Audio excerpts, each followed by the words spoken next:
Oke, bismillahirrahmanirrahim. Assalamualaikum warahmatullahi wabarakatuh. Ya, di sini kita akan membahas trik konten kreatif untuk menaklukkan persaingan di dunia affiliate marketing ya. Nah, di sini yang pertama, Basan mau menjelaskan sedikit ya dari daftar isi yang ada di buku ini ya. Yang pertama adalah mengenal persaingan dalam dunia affiliate marketing ya.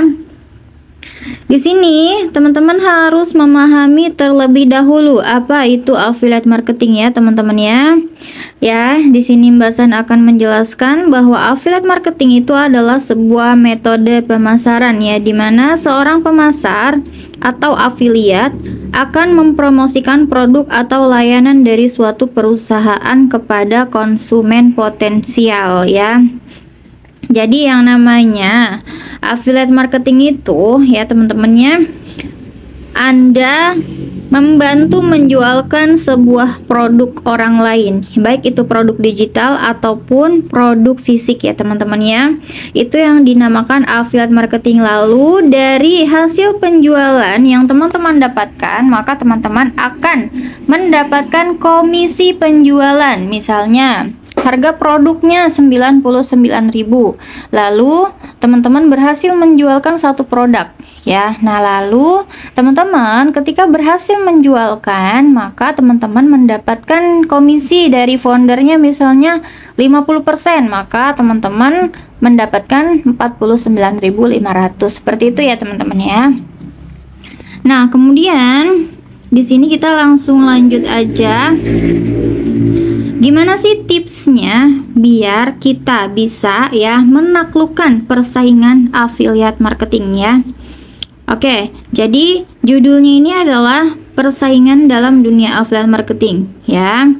Jadi gimana nih caranya biar ya teman-teman bisa menghadapi ya persaingan yang emang udah banyak banget ya, terutama di aplikasi Instagram atau Shopee atau TikTok ya teman-teman ya. Dan ini ilmunya bisa dipakai oleh siapapun Anda ya, mau affiliate marketing di dalam Instagram, TikTok ataupun Shopee ya, ataupun di aplikasi link.id ya. Gimana sih? Yang pertama caranya itu adalah teman-teman harus memahami lanskap persaingan dalam industri affiliate marketing ya. Jadi teman-teman harus benar-benar memantau nih, siapa sih aktor-aktor kunci dalam industri ini ya teman-teman ya. Aktor-aktor kunci dalam industri di niche teman-teman sendiri. Misalnya di dunia affiliate marketing ini teman-teman niche-nya itu ada di kosmetik misalnya ya.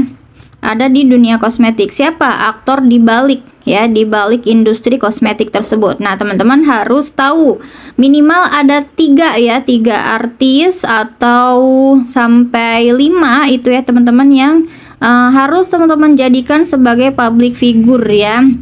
Jadi teman-teman nanti kedepannya akan memahami ya gimana sih cara mereka membuat konten ya, cara dia berkomunikasi terhadap customernya dan lain sebagainya ya. Kemudian tadi sudah belajar ya, tipsnya adalah teman-teman harus pinter mengidentifikasi ya aktor-aktor kunci di balik di bidang industri teman-teman sendiri, di niche teman-teman ya. Kayak misalnya kita di dalam dunia produk digital, misalnya siapa aktor yang menurut teman-teman itu yang udah grow banget gitu akunnya. Nah, kalau Basan ya di dunia affiliate marketing ini adalah akun Instagram EduTV ya, teman-teman bisa kepoin ya akun tersebut. Itu yang salah satu aktor kunci ya di balik dunia digital produk ini ya teman-teman ya. Nah, kemudian yang kedua, mengetahui jenis pesaing yang mungkin dihadapi. Nah, teman-teman harus ya tipsnya mencari 5 akun grow yang senits dengan kamu. Pokoknya yang bener-bener emang kayak mereka itu bener-bener sama gitu ya, sama kayak kamu. Tingkatnya itu sama, sederajat gitu ya. kan kayak misalnya sekolah nih, ada SMP ya, ada SD, SMP, SMA. Nah, yang setingkat sama kamu, yang sama-sama SD atau yang sama-sama SMA ya, atau yang sama-sama SMP gitu ya. Contohnya seperti itu. Misalnya ada akun A, B, C, D, E. Nah, ini derajatnya baru mulai di dunia digital tersebut ya, di dunia affiliate marketing tersebut. Jadi minimal teman-teman itu cari 5 akun yang emang terlihat grow, tapi followersnya aslinya masih dikit gitu ya. Kemudian dia itu baru buka gitu ya akunnya beberapa minggu yang lalu. Nah, itu yang teman-teman cari. Nah, nanti itu sebagai pemicu agar teman-teman bisa lebih baik dari mereka ya. Teman-temannya minimal dicari ada 5 akun ya teman-temannya, mengetahui jenis pesaing yang mungkin dihadapi. Jadi nanti teman-teman itu bisa menyesuaikan ya strategi teman-teman itu biar lebih unggul ya, biar lebih unggul daripada mereka ya. Jadi kayak bukan balapan sih ya, sebagai trigger biar untuk menjadi penyemangat gitu ya. Oh, dia ternyata udah viral nih postingan yang ini, wah aku pasti bisa lebih baik lagi. Nah, contohnya seperti itu ya. Kemudian yang ketiga ya, strategi untuk mengidentifikasi kekuatan dan kelemahan pesaing ya. Nah, gimana caranya? Cara mengidentifikasi kekuatan dan kelemahan pesaing ya, yaitu dengan teman-teman melakukan analisis SWOT ya pada pesaing ya. Jadi teman-teman harus memahami ya strategi pemasaran yang mereka gunakan ya.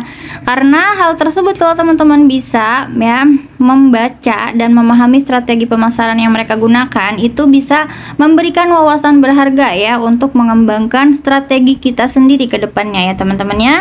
Setuju ya? Jadi teman-teman di sini bisa lihat S itu adalah strength ya, kekuatan mereka tuh apa, kemudian weakness, kelemahan mereka itu apa, kemudian opportunities ya, peluang yang mereka adakan. Peluang yang mereka adakan itu apa aja ya bagi followers mereka, kemudian threat, ancaman mereka. Ancaman mereka itu tuh kira-kira apa ya, kemudian yang terkait dengan program afiliasi yang sedang dijalankan. Misalnya yang pertama nih kekuatan ya teman-teman ya, teman-teman harus pinter nih membaca dan mengidentifikasi gitu ya kekuatan mereka ya, faktor-faktor positif yang dimiliki oleh program mereka gitu ya. Seperti contohnya, oh ternyata mereka punya produk yang berkualitas tinggi gitu ya, atau memang mereka itu memiliki jaringan pemasaran afiliasi yang kuat. Wah, ternyata mereka ini adalah seorang produsen, yaitu seorang pembuat produk digital yang dimana kenapa mereka itu bisa laris, ternyata ada yang bantuin jualin ya. Oke, ini yang menjadi titik kekuatan mereka. Nah, kalau misalnya teman-teman itu mau melihat 5 akun yang tadi sebelumnya ya, yang di sini jenis pesaing yang memang sederajat sama kita ya, itu kira-kira kekuatannya apa. Misalnya, oh ternyata dia akunnya itu lebih komunikatif terhadap audiens mereka. Nah, ya udah kita mencontoh mereka gitu ya. Pokoknya tetap dengan sistem ATM gitu ya, mengamati, kemudian meniru mereka, tapi dimodifikasi gitu ya dengan ala-ala kita, seperti itu ya teman-temannya.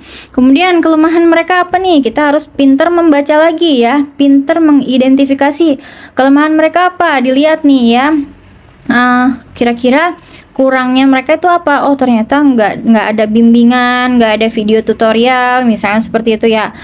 Kurang greget gitu ya dalam masalah pelatihan untuk audiens mereka dan segala macamnya, itu bisa dilihat ya. Atau di konten-kontennya ya, memang kontennya ada beberapa yang viral tapi editingnya masih kurang greget gitu. Oke, nah dari situ teman-teman bisa mengembangkan strategi pemasaran tersebut di konten-konten kita ke depannya ya.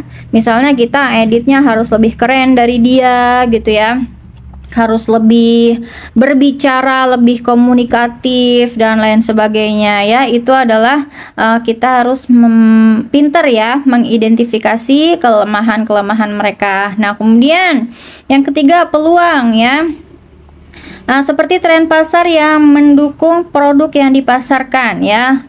atau perkembangan teknologi yang dapat meningkatkan efisiensi program. Misalnya nih, peluang-peluang yang mereka adakan, misalnya ya ketika mereka tergabung menjadi afiliat marketing mereka, oh ternyata dia mengadakan bonus ya, bonus apa, ebook apa, seperti itu ya teman-temannya.